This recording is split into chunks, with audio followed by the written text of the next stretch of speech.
Buongiorno, hello, I'm Chef Jan Diatri. Welcome. Are you ready to cook like an Italian? Well, if you are, there's some things that have to happen in your kitchen. Number one, know that everybody will gather in the kitchen. It's the happiest place on earth. Number two, you're gonna cook way too much food, but that's not gonna stop you from feeding people as much as you possibly can, because food in Italy is love. And the third thing is you're gonna be complaining about how much you ate while you're planning your next meal, right? Okay, so if you're ready to cook like an Italian, let's get started. We have a great show for you.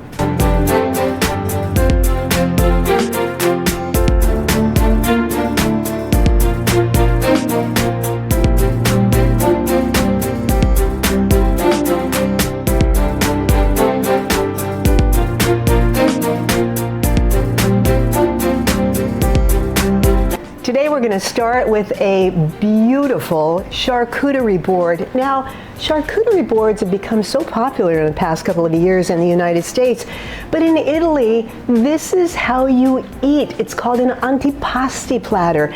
Antipasto, all the meats and cheeses and breads that you can possibly enjoy all on one platter. And so I'm going to give it an Italian twist today, and I've got lots of great tips for you. So if we come on over here, there's some rules that you need to know about charcuterie, basically. So number one, you need about 3 or 4 breads. You need about 3 meats, and the meats are pepperoni, salami, and prosciutto. Those are the go-to for an Italian charcuterie board. And then you're going to need some sweets, and you're going to need some olives, some savory things, some good mustard, some dips. So let's put this thing together. I'm going to show you some of my favorite things that are going to really wow your platter. The first thing is, let's start with the meats. And what we have here is our salami roses and little prosciutto roses. So I'm going to set these right here, and let me show you how I do the charcuterie, or excuse me, how I do the little salami roses. Look at that. And this is another little one that we'll just put right there. Okay, so the way to do that, very simple, is we're going to take some salami, and you're going to need like a champagne glass, something with a small opening. And what you're going to do is just take your salami and fold it over the rim, and you're going to overlap the pieces of salami. And what you want to do is really press it down, press it down, press it down. Now you could make your salami rose as big or as little as you want. I'm just going to go ahead and take the rest of these slices, continue to go around the rim of your champagne glass. You don't want it too big like a wine glass, because you're going to end up with a gigantic rose. So this is a perfect size. Okay, so I've got it packed down. Now watch this. I'm just going to lift this out. And there we have a gorgeous rose. Look at that. So easy, so fun. Alrighty, so let's just put these right here. Okay, next, cheese. So you've got to have lots of different cheeses, lots of different textures and flavors. Of course you want a brie, and we're going to make the brie super special. I want you to see what I've done here. I have literally shellacked maple syrup and warm butter on a baguette, and so it's a little bit stiff and beautiful and sweet. And what we're going to do is add a little piece of brie on top of those slices. Look at this. This is by far the most yummy thing you will ever taste on a charcuterie board. It's got that sweet and that savory. Nothing goes better with brie than a maple syrup and butter. So we'll just put a few of those right there. Gorgeous. Okay, let's just do one more, because, you know, it's an Italian board, right? It never ends. It never ends. Okay, gorgeous. Oh, I love it so far. Okay, now, along with cheese, I want to show you my favorite thing while making a cheese board. And this is called the ribboner. And what this does, what you need is a round, hard piece of cheese, like a manchego. This happens to be a Sicilian cheese made out of sheep's milk. And what I'm going to do is just turn this crank and look at what's happening. I'm creating the most beautiful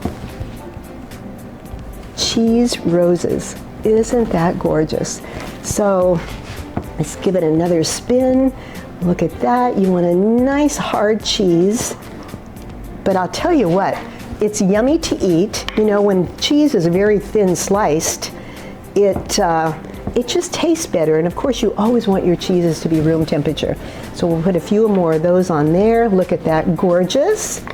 Love this so, so much. Okay, next, so what we're gonna do with the pepperoni is finish cooking it off. I've been cooking it in this countertop Portuguese sausage cooker. It's got brandy on the bottom. I'm gonna light it up and look at that. It's just going to flame and it cooks and it chars it, and all of a sudden that pepperoni just has so much flavor. And you can actually even brush this off, brush it with the brandy, and your pepperoni will have that brandy infusion. That's so good. So this is about done. Looks great. I'm gonna move this aside, bring this right over here, and cut it up. And we'll just put that right on our plate, just like that. Yummy. Okay, now there's a couple of other things that you really should have. So like I said, you need about 3 or 4 different types of breads, and these are little garlic and olive oil crackers. I've got some breadsticks right here. You always want to have a nice medley of olives. Beautiful olives. Italian charcuterie board must have some figs, and let me just cut that in half and show you how beautiful that's going to look on your charcuterie board. I've got some wonderful artichoke dip right here that's going to be lovely. I've got a little bit of fig jam, which is going to be perfect for your maple brie toast. And by the way I got that shellacking with the maple syrup and the butter is I just got a nice hot skillet. I put the maple syrup in the butter, and then I just cook the bread slices until they're nice and shellacked and they get a little bit crunchy. Very lovely, very easy. And then of course we have to have just some beautiful charred bread, right? Put that right there. Okay, let's see, what else can we do? Okay, you gotta have some little things that are going to pick up some of your olives and things like that. It's a little throwback from my hometown, my state of Arizona. And a little bit of mustard right there. Okay, we gotta have a nice little fresh fruit, so we'll put some fruit right there. Beautiful. I love to pack my charcuterie board, and we'll put a little bit of rosemary here and there. I'm gonna move this aside because that thing is still cooking. Look at that. Wow. Okay, and then got some, let's just put some dried fruit all around. Isn't that looking really pretty? Okay, everyone, the last thing that we have to add is a nice cup of cappuccino, okay? So here's how I made our little cappuccino cup. Is that precious or what? Okay, a pizzelle, a waffle cone, and a pretzel. So what I've done is I've melted the chocolate. I use the chocolate as the glue. I cut just the tip of the waffle cone, set that right on here, glue that with your chocolate, and then you're gonna cut your pretzel in half and then make that your candle. So there you go, your nice little cappuccino, and then we've got to fill it with some espresso bombs, right? Gotta have espresso bombs, look at that.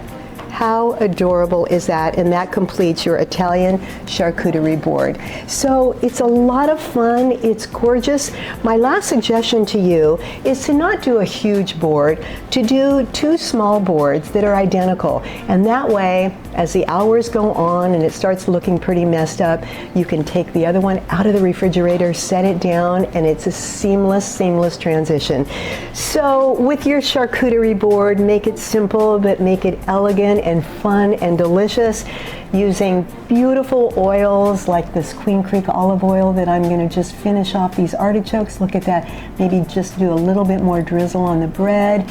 Oh my goodness, I love that so much. This is how you eat in Italy, okay? So just again, 3 or 4 meats and cheeses, salami, prosciutto, pepperoni. You need about 5 different cheeses, soft, hard, lots of different flavors, a little bit of sweet, some fruits, and some beautiful olives, maybe some rosemary on there just to give it some green color, and you are good to go. So that's your charcuterie board. I want to thank you so much for letting me share my Italian heart with you today. And I also want to thank my beautiful sponsors, Queen Creek Olive Oil, for their amazing products, and also the Arizona Farm Bureau, from farm to table. That's how we eat in Italy, and that's how we should all eat all the time. We'll see you next time on Cook Like an Italian.